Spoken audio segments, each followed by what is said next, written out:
This is a terribly troubling story. Surveillance video appears to show an 8-year-old boy being bullied. Just 2 days later, that little baby boy killed himself. It happened in Cincinnati back in January.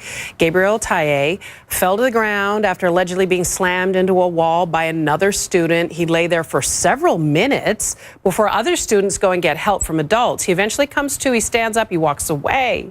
But this is the part that just catches your heart. 2 days later, he hanged himself in his bedroom with a necktie. A detective said from watching the video, it appears to be a case of bullying. Joining me now is psychologist Judy Ho. Bullying, I mean, that appears from a professional standpoint to us, the untrained public, that looks like bullying to us, what we see in the surveillance video. Absolutely, and bullying can go back so far and with so many different types of methodologies now, you know, including online bullying, by phone, I mean, by text, who knows? And so this is one major incident, obviously, but I wonder how far back it really goes for this child. And let's make sure, we all were victims of good-natured ribbing and teasing as kids, and we probably partook in it ourselves. This is a different line that's being crossed when it comes to bullying. That's right. When we talk about bullying, we're already talking about a chronic pattern where it really impedes so far on the individual's feelings and thoughts and their ability to be able to function in the school environment. And so that can lead to things like depression in young children, low self-esteem, feelings like you can't do anything, hopelessness, and we don't want to see that in our 8-year-olds, obviously. An 8-year-old feeling hopeless enough. Hopeless, an 8-year-old baby, hopeless enough to take their life. Talk to me first about this, because children at that age are generally so present, right? That's one of the things we admire about them. They don't sort of have future thought and planning kind of front of mind.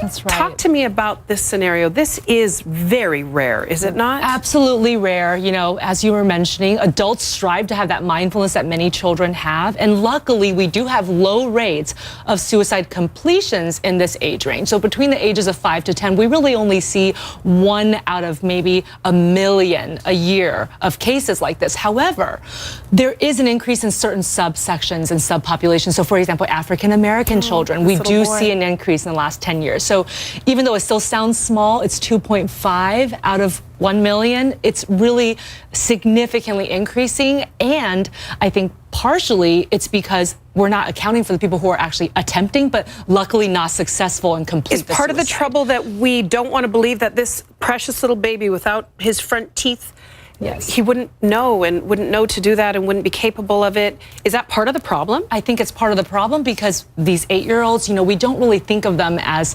children are supposed to be happy and they don't seem like they would think about something so hopeless as to take their own life. But there's a couple of things. Because children are so present-minded, all they can see is their suffering and they can't see beyond. Hope. Right. 3 months later, it might be better. A year later, it might be better. And also, secondly, children don't really understand the finality of death until they're at least 10 or 11. Yeah, oftentimes that's a hard conversation when the family pet dies, or heartbreakingly grandma or grandpa. You have to have that conversation. Sometimes kids at that age don't quite get it. Are there red flags that families can watch for? Absolutely. This young. Absolutely. It's hard for them to communicate that verbally at this age. And so you have to look for other things: withdrawing from the social environment, not eating, having very disturbed sleep. Maybe their artwork and their writing is conveying themes of death, destruction, hopelessness, sadness. At any point, I think it's important for the parents to intervene and just say, let's talk about this. Do you need help? In a non-accusatory and non-frightening manner. And there's a number of different hotlines that can help with this. You know, there's suicide prevention hotlines where parents can get educated. And one of the primary ones that I always refer people to is suicidepreventionlifeline.org, especially for children. We failed this little one. I